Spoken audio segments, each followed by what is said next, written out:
Let's move on to an important topic in the physiology section and review the baro and chemoreceptors. Here is the baroreceptor and chemoreceptor diagram from your first aid book, and let's first discuss the locations of these receptors and what they detect. There are two important locations, high-yield locations of these receptors. They exist here in the aortic arch, and they exist here in the carotid sinus.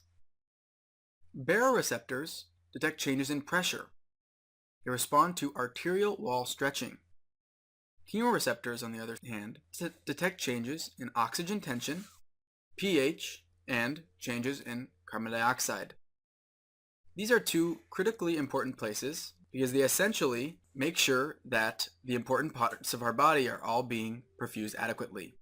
The receptors in the carotid sinus and the carotid body ensure that our brain is being perfused, while the receptors in the aorta are essentially monitoring that our entire system has stable blood pressure and oxygen tension. It's important to remember that the aortic arch transmits its afferent signals via the cranial nerve 10, or the vagus nerve, cranial nerve 10, while the carotid sinus and carotid body receptors deliver their afferent signals through the glossopharyngeal nerve, or the cranial nerve 9. You can remember this by reminding yourself that the vagus nerve, or cranial nerve 10, is the only cranial nerve that leaves the cranium. The rest of the 12 or 11 cranial nerves generally stay in the head and neck region. The vagus nerve is the only cranial nerve that leaves the head and neck region and enters the thoracic and abdominal cavity. Baroreceptors are highly branched nerve fibers that interlock with the elastic fibers of the vessel wall, kind of like vines growing into the bark of a tree. So let's incorporate the physiology of carotid massage, and so we can understand how these baroreceptors work. Essentially, these baroreceptors are going to sense increases in blood pressure at that area in the vessel. So when you massage the carotid artery, we simulate an increase in systemic blood pressure because we're putting external pressure on the receptors. We're increasing the blood pressure within the vessel at that point, resulting in a perceived increase in blood pressure.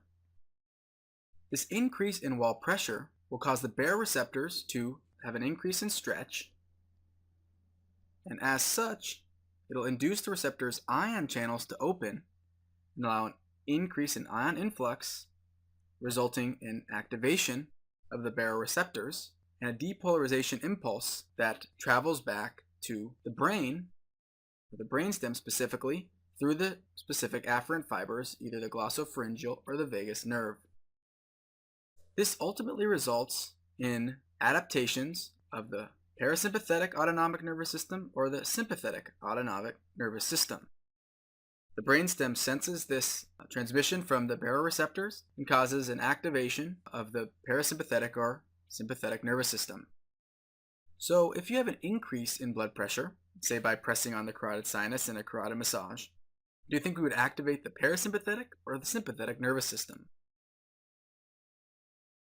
Well, our body is going to respond to a significantly high blood pressure by trying to reduce the high blood pressure, and therefore we would see activation of the parasympathetic autonomic nervous system. We would need to decrease our blood pressure by decreasing the cardiac output or decreasing the systemic vascular resistance. And this is exactly what the parasympathetic autonomic nervous system does. It decreases our cardiac output and our systemic vascular resistance.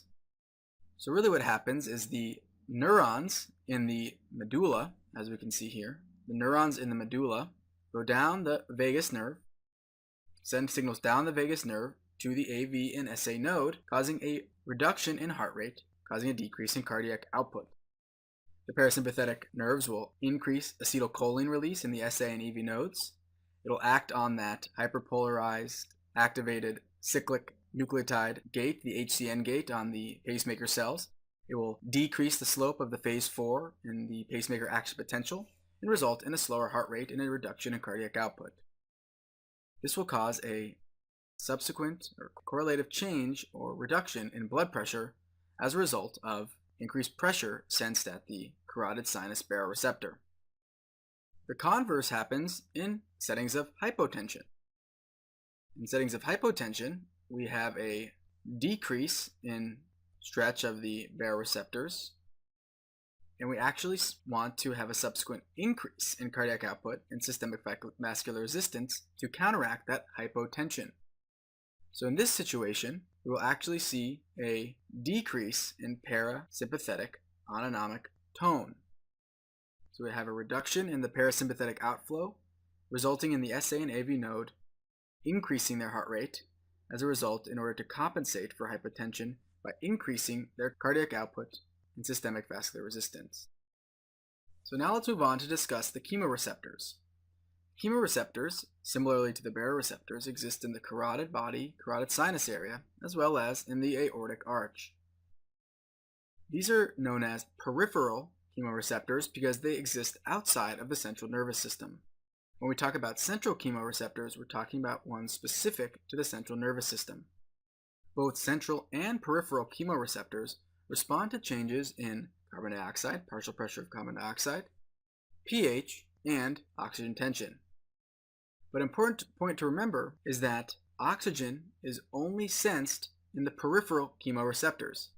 Central chemoreceptors do not sense oxygen saturation, only in peripheral. So to review, all three of these are sensed in the chemoreceptors both peripherally and centrally, but only peripheral chemoreceptors can respond to oxygen tension. And really the reason is because oxygen has a very difficult time crossing the blood-brain barrier. In fact, carbon dioxide is 20 times better at passing through the blood-brain barrier than oxygen is. So at the end of the day, if the brain needs to be involved in changing respiratory rate significantly, it's better served at measuring carbon dioxide since it's much faster sensed and changes in carbon dioxide are much more rapidly appreciated in the central nervous system. So here we have an image of the blood-brain barrier that the carbon dioxide readily fuses across. It's also important to remember that central chemoreceptors actually measure carbon dioxide indirectly. It measures it indirectly in the form of hydrogen ion concentration. If we remember back to our principle that carbon dioxide plus water makes bicarbonic acid, which is then dissociated into H plus and bicarbonate, we remember that carbon dioxide and the hydrogen ion level are tightly associated with each other. When there are high proton concentrations, we know that there are high carbon dioxide concentrations, and so the central chemoreceptors are actually sensing hydrogen ion concentration as a surrogate for carbon dioxide partial pressure. The enzyme responsible for this is carbonic anhydrase, just as a quick reminder. So when the central chemoreceptors sense an increase in protons or increase in hydrogen ions, will actually signal to the muscles of the diaphragm to blow off carbon dioxide through the phrenic nerve. So when there's high carbon dioxide levels, we see a acidosis, a respiratory acidosis. Our brain perceives that and says, oh man, I need to breathe faster. I need to blow off some of the CO2. It communicates through the phrenic nerve to the muscles of the diaphragm and causes hyperventilation. So that's one of the key mechanisms of the chemoreceptors, the key functions of the chemoreceptors is to measure carbon dioxide levels, measure proton levels in order to manage the respiratory rate in order to keep our acid-base balance within our bloodstream within normal range. So now let's move on to do a board-style question. A patient is brought into the emergency department unresponsive. She is accompanied by an unhelpful man who reports that the patient had used heroin a few hours earlier and was really in a great mood. She then fell asleep and wouldn't wake up. Which of the following is the best description of the compensatory chemoreceptor response in this patient? Alright, so what's going on here? We have a patient who she overdosed on heroin and then fell asleep. So think about heroin. What does heroin do to our respiratory status? Well, as an opioid, it significantly depresses our respiratory drive. So as a result, this patient likely wasn't breathing quickly, wasn't breathing fast enough, she wasn't oxygenating well, and carbon dioxide was building up in her bloodstream. She wasn't adequately blowing off her carbon dioxide. As a result, we see there's an increase in hydrogen ion concentration within the central chemoreceptors, and this would result in an increase in respiratory rate. In order to compensate for this increased hydrogen ion from the carbon dioxide retention. So the answer here is A. Central chemoreceptors will increase the respiratory rate in response to a decrease in pH as a result of hypercarbia, or an increase in CO2. So it's important to remember the key concept here is that carbon dioxide retention in the patient who is respiratory depressed will result in a respiratory acidosis, or an increase in hydrogen ion concentration that is perceived by our central chemoreceptors, with the resulting response of increasing the respiratory rate through communication with the diaphragm via the phrenic nerve in order to blow off the extra carbon dioxide and restore normal acid-base status within the patient.